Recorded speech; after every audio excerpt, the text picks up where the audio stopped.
পিকনিকের জন্য যে খাসির মাংসটা এনেছি এটা এরকম, এর মধ্যে 2 কিলো খাসির মাংস আছে। এর মধ্যে আগের বারে বাবা চর্বি আনেনি আর হাড্ডিও খুব কম নিয়ে এসেছিলো বলে বাবার খুব বদনাম হয়ে গেছিলো। তো এবারে বলা হয়েছিল যে হাড্ডিওয়ালা মাংস আনবে আর ভালো চর্বিওয়ালা মাংস আনবে। তো এখানে দেখতেই পাচ্ছ চর্বিওয়ালা ভালো মাংস নিয়ে এসছে। এখানে হাড্ডিও অনেকগুলো নিয়ে এসছে এখানে।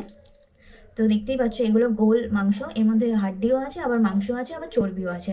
তো এটা তো হয়ে গেল। চর্বি মোটামুটি ভালোই আছে, কলকাতার মতো অত ভালো চর্বি এখানে পাওয়া যায় না। মানে এখানে মাংস মাংস আর ওর মধ্যে অল্প একটু চর্বি থাকে, ঠিক আছে। আর এখানে এটা হচ্ছে এক্সট্রা। কলকাতায় যেমন কেজি ধরে চর্বি বিক্রি হয়, সেটা এখানে হয় না, ওটা এক্সট্রা মাংসের সঙ্গে দিয়ে দেয়। তো এটা বাবাকে বলেছিলাম যে একটু বেশি করে চেয়ে আনবে। তো এটা হচ্ছে এর জন্য কোনো টাকা নেয়নি, এটা এক্সট্রা দিয়ে দিয়েছে, ঠিক আছে। তো এই হচ্ছে চর্বি, এটা দিয়ে ঘুগনি হবে আর মাংসের মধ্যে যাবে। তো এটা দিয়ে করব। তো এর মধ্যে নুন হলুদ মাখিয়ে নিই, ঠিক আছে। তো চলো এবার মাংসটার মধ্যে তেল আর হলুদটা মাখিয়ে রেখে দিই। এখানে আমি হলুদ দিয়ে দেবো মাংসের মধ্যে, চর্বির মধ্যেও একটু দিয়ে দেবো। এবার তেল দিয়ে দেবো। দাঁড়াও, দেরি করো।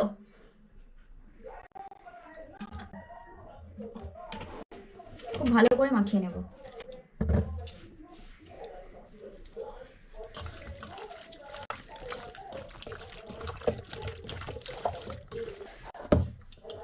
মাংসটাকে খুব ভালো করে মাখিয়ে নিয়েছি, ঠিক আছে। এবার এই চর্বিটাকে মাখিয়ে নেব।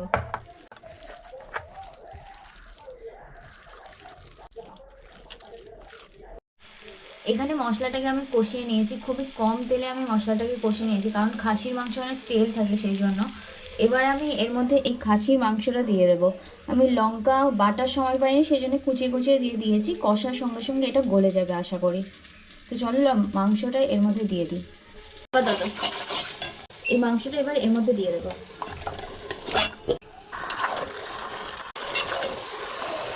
খাসির মাংসটা এখানে কষা হচ্ছে, আস্তে আস্তে এর কালারটা চেঞ্জ হচ্ছে। এটা যেমন ক্যামেরাতে লাগছে এরকম না, এর থেকে একটু লাইট কালার আছে। এটা যেমন লাগছে না একটু কালচে টাইপের, এটা কিন্তু এর থেকে একটু লাইট টাইপের আছে। আর এই দিকে বসে দিয়েছি জল গরম, জল গরমটা করে রাখছি। তো এখানে ধিমেই আছে, মাংসটাকে আস্তে আস্তে কষাচ্ছি, এখনও ভালোভাবে কষবে। তারপর এখন কিন্তু আমি নুন দিইনি, নুনটা দেবো।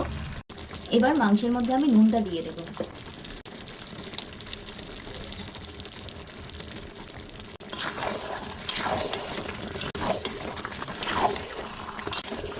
এখানে আমার ডিমে আছে, খাসির মাংসটা কষছি, দেখতেই পাচ্ছ এর কালারটা একদমই চেঞ্জ হয়ে গেছে।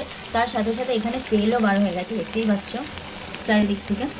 আমি খুবই কম তেল দিয়েছিলাম, তোমরা দেখেছিলে, তবুও এর মধ্যে থেকে প্রচুর তেল বার হয়েছে।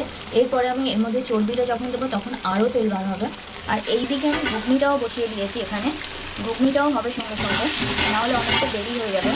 তো সেই জন্য এখানে ঘুগনিটাও হবে, তার সাথে এখানে খাসির মাংসটাও আমি একটু পরে জল দিয়ে এটাকে ফোটাতে দিয়ে দেবো।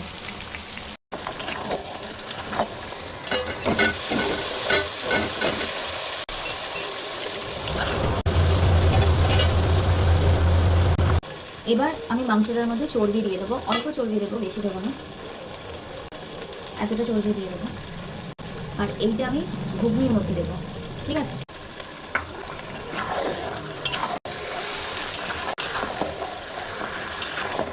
মাংসটা পুরোপুরি কষে গেছে, এবার এই কষা মাংসটাকে হাঁড়ির মধ্যে দেবো যাতে চারিদিক থেকে ফোটে। এটা চারিদিক থেকে ফুটলে তাহলে সিদ্ধটা চারিদিক থেকে হবে, সেই জন্য আমি হাঁড়ির মধ্যে ফোটাতে দেবো। তো একদমই কষা কষা হয়ে গেছে, খুবই ধিমি আছে, এটাকে কষানো হয়েছে। তো এবার এটা হাঁড়ির মধ্যে দিয়ে দিলাম।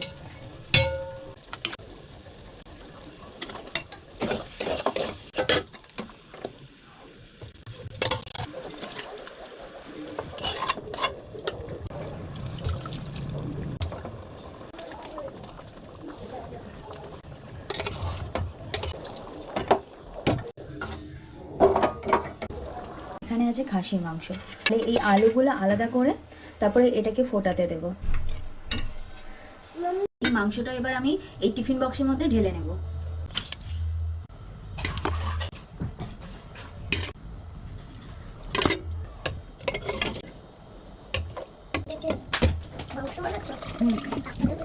আমি ভরে নিয়েছি, এবার যেটুকু বেঁচে আছে সেটা আমি আলাদা বাটিতে রেখে বাড়িতেই রেখে যাব।